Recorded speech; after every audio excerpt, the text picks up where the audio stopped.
সূরাতুল ইয়াসিনের মধ্যে আল্লাহ তাআলা জানায় দেন, আল ইয়াউমা নাখতিমু আলা আফওয়াহিহিম ওয়া তুকাল্লিমুনা আইদিহিম ওয়া তাশহাদু আরজুলুহুম বিমা কানু ইয়াকসিবুন। ও মুমিন মুসলমান, আল্লাহ তাআলা জানায় দেন, ও আমার বান্দারা শুনে নাও, যদি অঙ্গ প্রত্যঙ্গের দ্বারা কোনো অপরাধ হয়ে যায়, কোনো অপরাধ যদি হয়ে যায়, আমার নিকট তওবা করে নাও, আমার নিকট তওবা করে নাও, আমার নিকট ক্ষমা চেয়ে নাও। আমার নিকট যদি ক্ষমা না চাইতে পারো, অপরাধ করতে করতে জীবনের কতটা বছর তুমি পার করে দিলা, 1 বছর নয়, 2 বছর নয়, 50 বছর, 60 বছর, 70 বছর, 80 বছর পার করে দিলা। একটা সময় আমার ডাকে তোমাকে সাড়া দিতেই হবে রে, আমার ডাকে তোমাকে সাড়া দিতেই হবে। মরিয়া যাইবা দুনিয়া থেকে, তোমার দেহ কানি মাটিতে পড়িয়া যাইব। দেহতে মাটি পড়ে গেলে মানুষ তোমাকে কেউ আর ডাকবে না, তোমার সন্তান তোমাকে বাবা বলে ডাকবে না, তোমার স্ত্রী আর প্রাণের স্বামী বলে ডাকবে না, মা বাবা তোমাকে আর সন্তান বলে ডাকবে না, সবাই বলবে মরহুম মরহুমা বলে ডাকবে। ওই মাটি, যেই মাটির কাছে তুমি কখনো যাইতা না, মারা যাবা, দুনিয়ার বুক থেকে চলে গেলা, দুনিয়ার বুক থেকে তোমার যখন শ্বাসটা চলে যাইবে, তোমার রূহ যখন বের হয়ে যাবে, তোমার দেহ কানে মাটিতে পড়ে যাবে। মাটিতে পড়ে যাওয়ার পর তোমাকে আরামের বিছানায় আর ঘুম পড়াইবে না। পৃথিবীতে যত মানুষ আমরা দেখতে পাই, প্রতিটা মানুষ অনেক দামি এবং সম্মানী। প্রতিটা মানুষের মর্যাদা আল্লাহর নিকট অনেক দাম রয়েছে। এদের ভিতরে যারা আল্লাহর প্রতি ঈমান এনেছে, তারা হলো আল্লাহ তাআলার সবচেয়ে প্রিয় বান্দা। যারা ঈমান আনে নাই, তাদের স্থান হলো জাহান্নাম। যারা ঈমান এনেছে, তাদের স্থান হবে জান্নাত। যারা জান্নাতে যাবে ঈমান এনেছে, তাদের জন্য আল্লাহ তাআলা এত সুন্দর বিধান করে দিয়েছেন, যাতে করে মুমিন মুসলমান তাদের প্রতিটা জায়গায় সুন্দরভাবে সেই কাজ সম্পূর্ণ করতে পারে। কাফিরদের জন্য এই দুনিয়াটা হলো একটা জেলখানা, একটা আবদ্ধ ঘর। অথচ দেখা যায় সেই ক্ষেত্রে কাফের, মুশরিক, ইহুদি, নাসারারা আমার আপনার রসুলকে অনেক পরিমাণ তারা পালন করে, রসুলকে অনুসরণ করে, রসুলের আদর্শ অনুসরণ করে, রসুলকে অনুসরণ করে তারা পৃথিবীর বুকে জয় লাভ করছে, পৃথিবীর বুকে তারা মর্যাদা লাভ করছে। অথচ আমার আপনার নবী, আখির নবী, দোজাহানের সর্দার হযরতে মুহাম্মদ রাসূলুল্লাহ সাল্লাল্লাহু আলাইহি ওয়াসাল্লামকে আমরা অনুসরণ করতে পারি না, অনুকরণ করতে পারি না, যেটা কখনো একজন মুসলমানের জন্য কল্যাণ আনতে পারে না। রসুল ছিলেন সত্যবাদী, রসুল ছিলেন আল আমিন, রসুল ছিল কাফের মুশরিকদের জন্য সবচেয়ে বিশ্বস্তের স্থান। সত্যবাদী হিসেবে ঘোষিত হয়েছেন। কেমন ছিলেন আমার আপনার নবী, অথচ সেই গুণাবলী আমাদের ভিতরে নাই, আমাদের চলন বলনটাও সুন্দর নাই। আমি আপনি কোথায় চলি জানেন? যেটা আমার আপনার জন্য চলা সবচেয়ে বড় ক্ষতি, সবচেয়ে বড় ভয়ানক, যেটা পরিবারের প্রতি এফেক্ট হয়, যেটা নিজের সন্তানের প্রতি এফেক্ট হয়, যেটা সমাজের প্রতি এফেক্ট হয়, যেটা আমার আপনার রাষ্ট্রের ভিতরে পর্যন্ত একজন ব্যক্তির কারণে রাষ্ট্রেরও ক্ষতি হয়। একজন ব্যক্তি তার দাম হলো আকাশ চুম্বি, যদি সে তাকে ফুটিয়ে তুলতে পারে, সেই ব্যক্তি দেখা যায় যদি সমাজের ভিতরে সবচেয়ে খারাপ হয়, সেই লোকটার মাধ্যমে মদ বিক্রি হবে, গাঞ্জা বিক্রি হবে, ইয়াবা বিক্রি হবে, সে মিথ্যা কথা বলবে, বিশৃঙ্খলতা সৃষ্টি করবে সমাজের ভিতরে, পরিবারের ভিতরে বিশৃঙ্খলতা সৃষ্টি করবে। প্রতিটা জায়গায় তার মাধ্যমে কখনো মঙ্গল হবে না, অমঙ্গল ছাড়া। আর যখন মানুষ সত্যের দিকে চলে আসবে, আল্লাহকে ভয় করবে, তার জন্য হবে জান্নাত, তার স্থান হবে জান্নাত, তার পরিবার হবে সুখময়। আজকে আমার আপনার পরিবার কেন সুন্দর হচ্ছে না? কেন সমস্যা হচ্ছে আমার আপনার পরিবার? কেন আমার আপনার পরিবারের গন্ডগোল লেগে আছে? কেননা আমি আপনি আমার বউদের সাথে, আমার সন্তানদের সাথে, আমার বাবা মার সাথে সত্য কথা বলি না। আমার প্রত্যেকটা জায়গায় মিথ্যা কথাই ভরপুর। যেই মিথ্যা কথা মানুষকে ধ্বংস করে দেয়। নেক মানুষকে পুণ্য দান করে, নেক কাজের মাধ্যমে পুণ্যের অধিকারী হয়, সবের অধিকারী হয়, যেটা মানুষকে জান্নাত দান করে, সে জান্নাত পর্যন্ত যেতে পারবে। আর বদ মানুষকে, যেটা অন্যায় কাজ, পাপ কাজ, সেটা মানুষকে বদ দেয়, আর বদ মানুষকে জাহান্নামের দিকে ঠেলে দেয়। বলতেছিলাম যে আমরা কেমন? নবী রাসূলগণ সত্যবাদী ছিলেন, সত্য কথা বলতেন, সাহাবায়ে কেরাম সত্য কথা বলতেন, তাবিঈন, তাবিঈন, আইম্মে মুজতাহিদিন, তিনাদের থেকে আমাদের শিক্ষণীয় আছে। আজকে সমাজের রন্ধে রন্ধে, বিভিন্ন জায়গায়, বিভিন্ন স্থানে আমরা আমাদের সেই স্পষ্ট ভাষা আমরা পৌঁছে দিতে পারি না, সত্য কথা বলতে পারি না, কোরআনের কথাগুলো বলি না, আমরা হাদিসের কথা বলি না। যখন এই কোরআন হাদিসের সত্য কথা কেউ স্পষ্ট করে বলতে চায়, কোনো ইমাম সাহেব বলতে চায়, কোনো মুফাসসির সাহেব বলতে চায়, কোনো বক্তা বলতে চায়, তিনাদেরকে প্রত্যেকটা মুহূর্তে, প্রতিটা জায়গায়, প্রতিটা প্রতিষ্ঠানে, মাহফিলে, বিভিন্ন দিনী প্রতিষ্ঠানে তাদেরকে বাধা দেওয়া হয়। আবার এর ভিতরে দেখা যায় আমরা এই দিনের কথা বলতে গিয়ে একজনে একজনের কথার ভিতরে লাগাই, একজনে অপরজনের সগলখড়ি করি। আজকে আমরা মাহফিলের জায়গাটাকে আমরা বানিয়ে নিয়েছি সমাধানের জায়গা। একজন অপরজনকে আমরা অপদস্থ করি, লাঞ্ছনা করি, অপমানিত করি। একজন অপরাধ করেছে, তার অপরাধটাকে আমরা মাইকের মাধ্যমে জনসম্মুখে পৌঁছে দিয়ে আমরা তাকে বলি তার সমাধান এখানে হয়ে যাবে। এটা কি সমাধান? একজন অপরাধ করে আরেকজন বলে, এরপরে আরেকজন বলে, সারা পৃথিবীতে একেবারে ছড়িয়ে ছিটিয়ে অপরাধ সবার সামনে স্পষ্ট করে দেয়, এর কোনো সমাধান নেই। এই জন্য আমি সকলকে বলতে চাই যে কেউ যেন কাউকে আক্রমণাত্মক কথা বলে, ভুল হতেই পারে, মানুষের ভুল হয়েছে, তার সমাধানের জন্য আমরা সকলে মিলে তার নিকট আমরা বিভিন্নভাবে তার নিকট পৌঁছে দিতে পারি। মাইকের মাধ্যমে বলার কোনো সমাধান, এটা কোনো সমাধান নয়। এটা হচ্ছে সমাজ, এটা হচ্ছে রাষ্ট্র, সব জায়গার জন্য সবচেয়ে বড় ফিতনা, বিশৃঙ্খলতা এবং আমাদের ভিতরে বিভক্তি সৃষ্টির সবচেয়ে বড় কারণ হবে। কথা বলেন ঠিক কিনা? এই জন্য আমাকে আপনাকে সত্য কথা বলতে হবে। এই সত্য কথা বলতে গিয়ে যত ধরনের বাধা আসবে সেটাকে উপেক্ষা করে চলে যেতে হবে। আর আল্লাহর নিকট দোয়া করতে হবে, আল্লাহ যতদিন আমাকে বেঁচে রাখেন, যতদিন আমাকে জীবিত রাখেন, সত্যের পথে থাকতে পারি, সত্য কথা বলতে পারি এবং সত্য মানুষদের সঙ্গ হতে পারি। আল্লাহ সুবহানাহু ওয়া তাআলা সূরাতুত তাওবার 119 নং আয়াত আল্লাহ তাআলা জানিয়ে দেন, ইয়া আইয়ুহাল্লাযীনা আমানুত্তাকুল্লাহ ওয়া কুনু মা'আস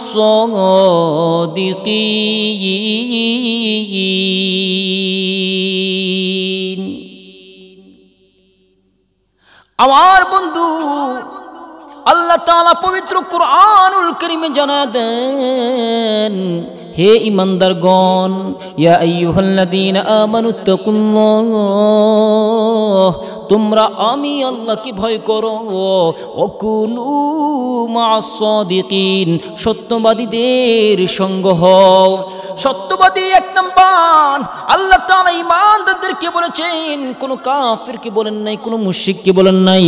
আল্লাহ তাআলা বলেন নাই ইয়া আইয়ুহাল্লাযীনা কাফারু, আল্লাহ তাআলা বলেন নাই ইয়া আইয়ুহাল্লাযীনা মুনাফিকু ইযা জাআকাল মুনাফিকু। আল্লাহ তাআলা কোন মুশরিকদেরকে বলেন নাই, খাস করে আল্লাহ তাআলা জানিয়ে দিয়েছেন ইয়া আইয়ুহাল্লাযীনা আমানু।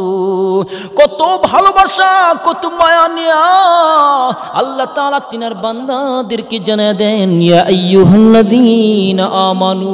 অন্যত্রে আল্লাহ তাআলা জানিয়ে দেন ইয়া আইয়ুহাল্লাযীনা আমানু তাকুল্লাহা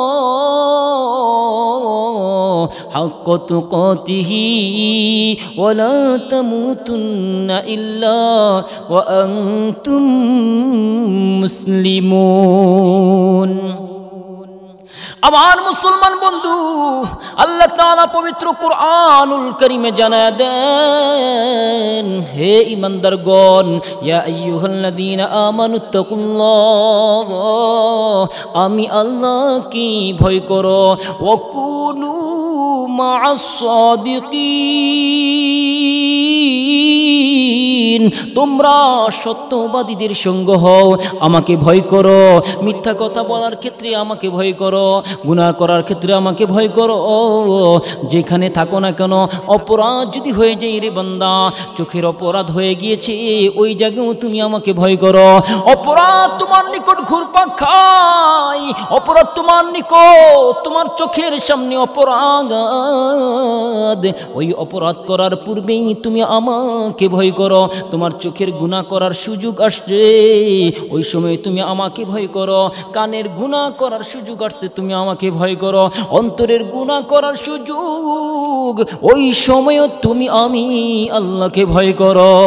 অঙ্গ প্রত্যঙ্গের ভয় আমার নিকট করো, তোমার জবানটাকে হেফাজত রাখো, তুমি তোমার জিহ্বাটাকে হেফাজত রেখে চলো। বান্দারি, তুমি কি জানো, তুমি তোমার অঙ্গ প্রত্যঙ্গ যদি তুমি হেফাজত না রাখতে পারো, জানোনি এই অঙ্গ প্রত্যঙ্গ তোমার জন্য কাল হয়ে যাবে, তোমার জন্য অঙ্গ প্রত্যঙ্গ সাক্ষী দিবে। সূরাতুল ইয়াসিনের মধ্যে আল্লাহ তাআলা জানায় দেন, আল ইয়াউমা নাখতিমু আলা আফওয়াহিহিম ওয়া তুকাল্লিমুনা আইদিহিম ওয়া তাশহাদু আরজুলুহুম বিমা কানু ইয়াকসিবুন। ও মুমিন মুসলমান, আল্লাহ তাআলা জানায় দেন, ও আমার বান্দারা শুনে নাও, যদি অঙ্গ প্রত্যঙ্গের দ্বারা কোনো অপরাধ হয়ে যায়, কোনো অপরাধ যদি হয়ে যায়, আমার নিকট তওবা করে নাও, আমার নিকট তওবা করে নাও, আমার নিকট ক্ষমা চেয়ে নাও। আমার নিকট যদি ক্ষমা না চাইতে পারো, অপরাধ করতে করতে জীবনের কতটা বছর তুমি পার করে দিলা, 1 বছর নয়, 2 বছর নয়, 50 বছর, 60 বছর, 70 বছর, 80 বছর পার করে দিলা। একটা সময় আমার ডাকে তোমাকে সাড়া দিতেই হবে রে, আমার ডাকে তোমাকে সাড়া দিতেই হবে। মরিয়া যাইবা দুনিয়া থেকে, তোমার দেহ কানি মাটিতে পড়িয়া যাইব। দেহতে মাটি পড়ে গেলে মানুষ তোমাকে ডেকে ডেকে কেউ আর ডাকবে না। তোমার সন্তান তোমাকে বাবা বলে ডাকবে না, তোমার স্ত্রী আর প্রাণের স্বামী বলে ডাকবে না, মা বাবা তোমাকে আর সন্তান বলে ডাকবে না, সবাই বলবে মরহুম মরহুমা বলে ডাকবে। ওই মাটি, যেই মাটির কাছে তুমি কখনো যাইতা না, মারা যাবা, দুনিয়ার বুক থেকে চলে গেলা, দুনিয়ার বুক থেকে তোমার যখন শ্বাসটা চলে যাইবে, তোমার রূহ যখন বের হয়ে যাবে, তোমার দেহ খানি মাটিতে পড়ে যাবে। মাটিতে পড়ে যাওয়ার পর তোমাকে আরামের বিছানায় আর ঘুম পড়াইবে না। আরামের বিছানায় তোমার আর জায়গা নাই, আর জায়গা নাই। তোমার স্থান আর ঘরের মধ্যে কেউ দিবে না, তোমার স্থান হবে ঘরের বাহিরে। তোমাকে দেখতে আসবে তোমার পাড়া প্রতিবেশী, তোমার ভাই বেরাদার, যার সাথে তোমার কোনো সম্পর্ক ছিল না, কথা বলতে না। তোমার ভ্রমণ তোমাকে দেখবার জন্য চলে আসবে, তোমার আত্মীয় স্বজন তোমাকে দেখবার চলে আসবে। আসার পর সবাই তোমাকে এক নজর দেখতে চলে আসবে। অথচ একটা সময় জায়গা নিয়ে তোমার জন্য তোমার সাথে সমস্যা ছিল, অর্থ সম্পদ নিয়ে তোমার সাথে কত ধরনের সমস্যা ছিল। এইভাবে তোমার দিনটা পার হয়ে গেল। এখন তুমি মাটিতে লুটিয়া পড়িয়াছ, সবাই তোমাকে দেখতে আসবে, মুয়াজ্জিনকে নক রাখবে, তোমাকে গোসল করানোর জন্য নিয়ে যাওয়া হবে রে, তোমাকে গোসল করানোর জন্য নিয়ে যাওয়া হবে। গোসলখানায় তোমাকে ঢুকানো হবে, সবাই মিলে তোমাকে ডলে ডলে তোমাকে গোসল করাবে। বড়ই পাতার গরম পানি দিয়ে তোমাকে গোসল করাইবে। কেউ বা তোমার নাকের মধ্যে তুলা দিয়া দিবে, কেউ বা কানের মধ্যে তুলা দিয়া দিবে, চোখগুলো বন্ধ করিয়া দিবে, যাতে করে ওই মাটির নিচে যখন তোমাকে রাখা হবে, তোমার নাকের মধ্যে যাতে মাটি না যায়, কত মায়া। কানের মধ্যে যাতে কোনো মাটি না যায়, এই জন্য তোমার কানের মধ্যেও তুলা দিয়ে দেওয়া হয়। চোখটাকে বন্ধ করিয়া দেয়, চোখের মধ্যে যাতে করে ময়লা না যায়। ওই মাটির ভিতরে যখন তোমাকে রেখে দিবে, সবাই যার যার স্থানে চলে যাইবে রে, সবাই যার যার স্থানে চলে যাইবে। সন্তান তোমাকে রেখে চলে যাবে, বাবা তোমাকে রেখে চলে যাবে, মা তোমাকে রেখে চলে যাবে। ওই অন্ধকার কবরে তোমাকেই থাকতে হবে, আর কেউ তোমার সঙ্গী হবে না, কেউ তোমার সঙ্গী নয়। ওই জায়গা এমন একটা জায়গা, যেই জায়গায় কেউ কারো আপন নয়। কত ভয়ঙ্কর জায়গা, নাই কোনো বাড়ি, নাই কোনো গাড়ি, নাই কোনো নারী, নাই কোনো বাতি। এমন একটা জায়গা তোমাকে আমাকে রাখা হবে, এমন একটা ভয়ঙ্কর জায়গা। সাপ বিচ্ছুর কোনো কিছুর অভাব নাই। তোমার মাটির ভিতরে তোমার দেহটা পড়ে থাকবে, কত পোকামাকড় তোমাকে খাইবে, কেউ তোমাকে রেহাই করতে পারবে না, একটা বাতিও তোমাকে দিবার পারবে না, কেউ তোমাকে ফোন দিয়েও খোঁজ খবর নেবার পারবে না যে তুমি কেমন আছো, এটা খোঁজ খবর নেওয়ার সময় নাই। তোমাকে তোমার মাটি সামলাইতে হবে। ওই মাটি এমন এক মাটি, যেই মাটি দুনিয়ার কাউকে চিনে না। মাটি যেই জিনিস জানে, মাটি যেই জিনিস জানে, মাটি একটাই জানে তুমি কি ইমানদার কিনা, মাটি একটাই জানে তুমি কি আমল নিয়ে আসছো কিনা। তোমার মধ্যে আসেনি ইন্নাল্লাযীনা আমানু ওয়া আমিলুস সালিহাত উলাইকা আসহাবুল জান্নাহ হুম ফিহা খালিদুন। আমার বন্ধু আল্লাহ তাআলা জানাতেন, ও আমার বান্দারা শুনে নাও, আমার মাটি কারোর জন্য প্রশস্ত হয়ে যায়, কারোর জন্য সংকীর্ণ হয়ে যায়। যে ঈমান নিয়ে আসবে, সৎ কর্ম নিয়ে আসবে, আমার মাটি হয়ে যাবে তোমার জন্য জান্নাতের বালাখানা, জান্নাতের বাগান হয়ে যাবে। আর যে বদ আমল নিয়ে আসবে, তার জন্য হবে জাহান্নামের গর্থরে বান্দা। এমন এক ভয়ঙ্কর কবর, যেই কবরের ভিতরে কেউ কাউকে চিনবে না। সন্তান বাবাকে চিনবে না, বাবা সন্তানকেও পরিচয় দিবে না, মা তার মেয়েকেও পরিচয় দিবে না, মেয়ে তার মাকে পরিচয় দিবে না। সবাই সবার জন্য দৌড়াইতে থাকবে, পালাইতে থাকবে। ইয়াউমা ইয়াফিরুল মারউ মিন আখিহি ওয়া উম্মিহি ওয়া আবিহি ওয়া সাহিবাতিহি ওয়া বানিহি লিকুল্লি ইমরিইন মিনহুম ইয়াউমাইযিন শা'নুন ইউগনি।